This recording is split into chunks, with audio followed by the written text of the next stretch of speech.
Muy buenas, después del Gran Premio de Países Bajos, pues toca hacer aquí un análisis, como siempre, desgranando los temas más importantes. Esta vez lo vamos a hacer un poquito más al grano todavía y nos vamos a centrar en las estrategias tanto de Mercedes como de Red Bull, para intentar entender un poquito por dónde fue cada cosa, si fue tan mala realmente la de Mercedes o si hicieron lo que pudieron ante el dominio, ¿no? Yo creo que del Red Bull y de Verstappen. Así que bueno, lo vamos a hacer con los datos que os voy a compartir, como siempre. Os vais a tener el enlace en la descripción del vídeo por si le queréis echar un vistazo vosotros mismos. Entonces, bueno, esto es lo que resume un poco la distancia entre los tres de arriba, que son los dos Mercedes y el Red Bull, aunque bueno, al final luego Leclerc se coló en la tercera posición por la estrategia de Hamilton, pero aparte de eso, esta sería la evolución. Entonces, si nos fijamos aquí en los cambios de posición, vemos como evidentemente pues Verstappen sale primero y mantuvo esa primera posición, los dos Ferrari también, el de Mercedes de Hamilton también, y Russell perdió una posición. Y es interesante que nos fijemos en esto porque en cuanto a las estrategias, que es donde te quito un poquito la gracia del vídeo, vemos que todos salieron con el neumático blando excepto los dos Mercedes que salieron con el medio. Y luego, bueno, algún otro piloto un poquito más abajo, pero de los de arriba solamente los dos Mercedes salieron con el neumático medio. Y aquí está el primer acierto de la estrategia de Mercedes, que quizá tanto se ha criticado por el desenlace final con Hamilton, ¿no? Entonces, ¿por qué creo que fue una buena estrategia que salir con medio? Porque el problema de salir con medio, primero, es que vas a perder alguna posición quizá en la salida y luego pues que a lo mejor en la siguiente vuelta, dos vueltas, pues también puedes perder alguna posición. Pero no fue el caso. De hecho, en la posición de Russell sí que la perdió en salida, pero luego la pudo recuperar con Norris y más o menos, bueno, se pudo unir a ese tren de los pilotos de delante. Luego es verdad que, bueno, cuando tienes que adelantar, pues se abre un hueco y demás. Pero aparte de eso, la estrategia de Mercedes estuvo muy bien porque pudo alargar con ese neumático medio hasta la vuelta 28, mientras que el resto de pilotos, como mucho, alargaron hasta la vuelta 17. ¿Por qué es tan bueno alargar ese neumático hasta la vuelta incluso 30? Porque si paras en la vuelta 30, luego te quedan 42 vueltas hasta el final de la carrera. Y si pones ahí un neumático duro, quizá te dé tiempo a alargarlo hasta el final. Porque si nos fijamos aquí, en el gráfico de la tanda más larga, vemos que el mayor stint con el neumático duro fueron 38 vueltas. Pero realmente se podía haber estirado bastante más. ¿Quién de esas 38 vueltas? Pues lo tenemos aquí con Fernando Alonso para la vuelta 11, con el neumático blando, pasa el neumático duro. Aquí todos los ojos se ponen en Alonso y ese neumático duro. Alpine, que tiene ya esa información, pues pone también a Ocon una vuelta más tarde el neumático duro y llegan hasta aquí. El problema aquí es que sale el Virtual Safety Car, entonces Alonso aprovecha para cambiar neumáticos, pero realmente no es que tuviese una degradación excesiva como para parar. Si nos fijamos aquí en los tiempos del Alpine, la línea turquesa, que es la de Alonso, si os fijáis, es bastante estable. O sea, sí que tiene algún altibajo, pero no vemos una clara tendencia de que los tiempos van subiendo, como que hay que parar. Porque quiere aprovechar el Virtual Safety Car, no porque se estén desgastando los neumáticos. Entonces, si después de 38 vueltas no ves ningún signo de desgaste, significa que a lo mejor las 40 vueltas que te quedan aquí hasta el final sí que las puedes dar con el neumático duro. Por lo tanto, hubiese podido llegar Mercedes hasta el final con una parada, mientras que tanto los Ferrari como los Red Bull hubiesen tenido que dar dos. Ahí hubiese estado un poco la gracia. Pero como digo, se interrumpe por un Virtual Safety Car y sabes que Verstappen y bueno, tus rivales directos, también los Ferrari, van a poder parar. Y van a parar poniendo un neumático duro y tirando hasta el final. Entonces ahí creo que Mercedes también está bastante listo y para y pone un neumático medio. ¿Por qué es inteligente esta estrategia? Porque si tú llegas hasta el final con un neumático más blando que tu rival, vas a ir ganando tiempo, a no ser que sean muchas vueltas, que entonces sí que se va a notar el desgaste al final. Como no iba a ser el caso, porque pararon la vuelta 47, te quedan 25 vueltas y esas 25 vueltas se podían dar sin problema con el medio, que se llegaron a dar 30, pues ahí sí que ibas a tener ganado. Porque tu rendimiento por el ritmo puro del coche es peor. Pero si tienes un neumático un poquito más blando, sí que puedes sacar un poco de provecho. ¿Qué pasó? Pues que aquí volvieron a ir bien, pero volvió a salir esta vez un safety car. Entonces aquí se estropea el juego porque ya lo lógico es poner un blando y tirar hasta el final. ¿Por qué falló Mercedes aquí? Porque como tienes dos pilotos luchando, lo que intentas es vamos a intentar mantener la posición, vamos a intentar luchar en pista como sea para aguantar la primera posición, que suele ser más fácil que tener que adelantar. Entonces, con un piloto pusieron el neumático blando, con otro dejaron mejor dicho el neumático medio, que fue el caso de Hamilton. Además, con Russell fue el propio Russell que dijo, vamos a parar por el neumático blando. Yo creo que leyendo bastante bien la carrera, pero aún así no creo que fuese un fallo como tal de Mercedes, porque si lo pensamos, el problema de Hamilton estuvo en que al final perdió la posición con Leclerc, porque realmente si Hamilton pierde la posición con Russell, bueno, pues lógicamente a Hamilton le va a molestar. A nivel de equipo, pues te da un poco igual tener el piloto segundo y tercero que tercero y segundo, pero el problema, como digo, es el caso de Leclerc. Y además, si Russell no hubiese insistido él en parar y poner blando, pues los dos hubiesen ido de la misma manera hacia abajo. Quizá los dos perdiendo la posición con Leclerc o no, pero bueno, eso hubiera que haberlo visto. Probablemente sí, pero el caso es que tú cuentas con que te vas a poder defender. ¿Por qué piensas que te vas a poder defender? Pues porque tienes que ir atendiendo al ritmo que has tenido con el neumático. Con el neumático blando, en el primer stint de Verstappen, que es hasta la vuelta 17, hizo unos 16.5 como ritmo normal.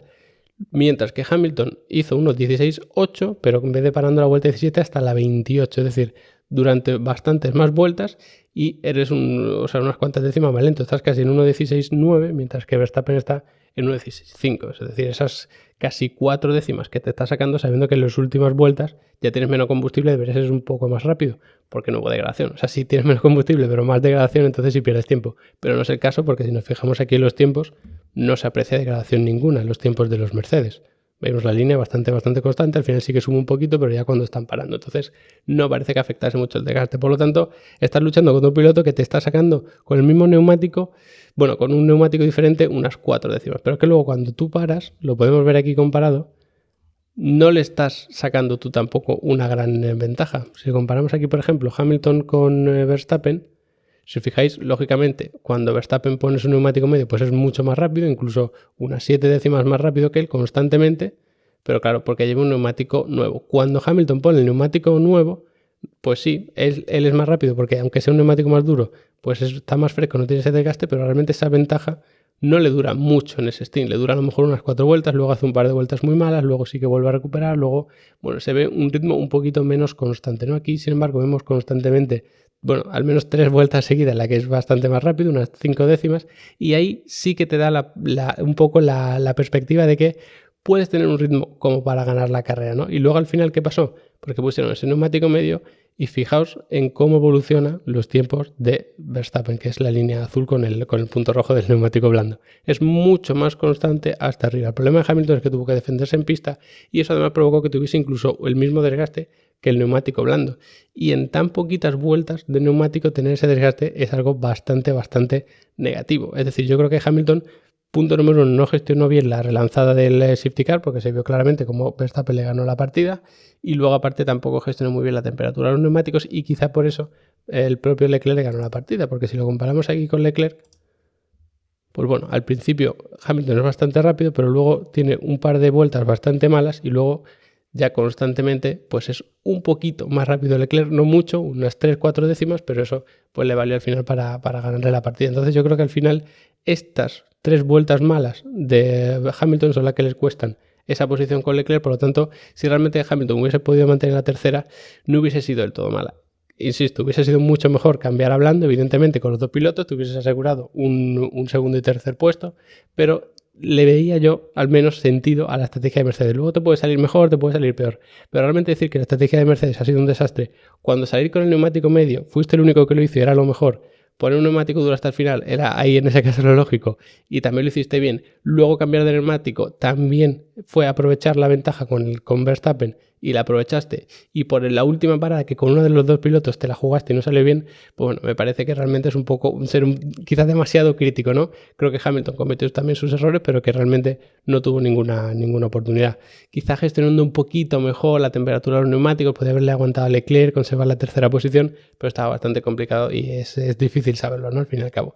Luego es verdad que con la relanzada se está diciendo que sí legal, que sí es legal, que sí es un adelantamiento espectacular de Verstappen y tal. Bueno, la cuestión está en que se ve que, bueno, luego con datos de la aplicación de telemetría de la Fórmula 1 y demás, se ve como Verstappen levanta un poquito el acelerador y luego acelera a fondo para no adelantarle antes de la línea de meta.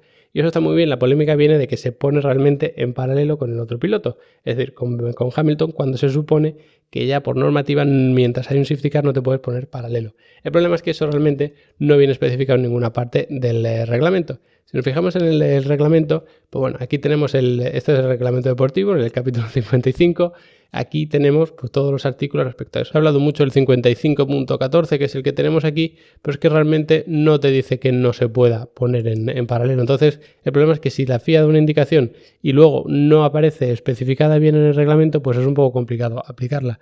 Realmente también se da a entender que cuando no te puedes poner en paralelo es cuando el piloto que va primero no digamos que pues no acelera mucho, ¿no? Es decir, cuando el safety car ya se va a apagar las luces y es el primero el que controla, parece que ahí a lo mejor sí que puedes ponerte en paralelo. Pero también se puede interpretar que ahí no te puedes poner en paralelo solo cuando aceleras, o directamente puedes interpretar que no te puedes poner en paralelo en ningún momento. Evidentemente pasan por la línea de meta en paralelo y ahí se puede decir, bueno, pues es ilegal, no es ilegal.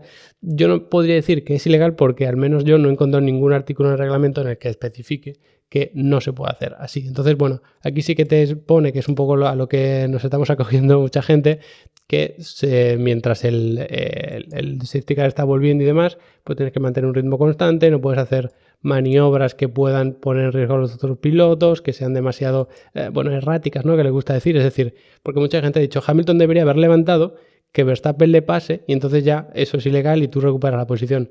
Sí, pero tampoco puedes levantar de golpe, porque eso sería conducir de manera errática y tú tienes que llevar un ritmo más o menos constante. Entonces, tú tendrías que haber levantado poco a poco, pero entonces Verstappen a lo mejor también lo puede hacer.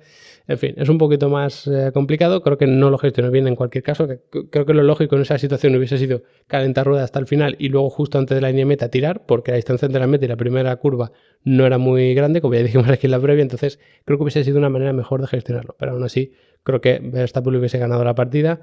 Quizá en la siguiente pasada por línea de meta, o quizá incluso antes, ¿no? Porque el ritmo de Verstappen con el neumático blando pues era brutal. Así que nada, este es un poco mi análisis de las estrategias del Gran Premio. Comentadme qué os parece hacer un formato así un poquito más al grano con un tema en concreto, en vez de divagar tanto por diferentes gráficos y demás, si os gusta más una cosa o la otra. Y nada, pues os agradezco como siempre que os hayáis quedado hasta el final del vídeo. Especial agradecimiento a todos los que estáis ya apuntados a Level Up Academy, que para quien no lo conozca, mi academia de cursos online de automovilismo es una membresía y podéis ver todo lo que queráis aprender de telemetrías, de reglajes, de estrategias de carrera, de Fórmula 1, de mecánica, así que echadle un vistazo porque de verdad vais a aprender muchísimo. No hay permanencia, podéis dar de baja cuando queráis. Hay ahora solamente en septiembre una promoción anual que vais a tener que pagar solamente 9 meses y luego 3 son gratis, o sea que es un ahorro de un 25% en total. Es muy interesante, si tenéis muchas cosas que aprender de automovilismo y os interesa, y ya sea real, de simulador, un enfoque profesional, un enfoque personal, lo que queráis, ahí vais a tener muchísimo contenido desde la base para que profundicéis en muchos conceptos. Así que nada, espero que os apuntéis a Level Up Academy, lo que no estéis ya por allí, y nos vemos muy pronto analizando el circuito de Monza.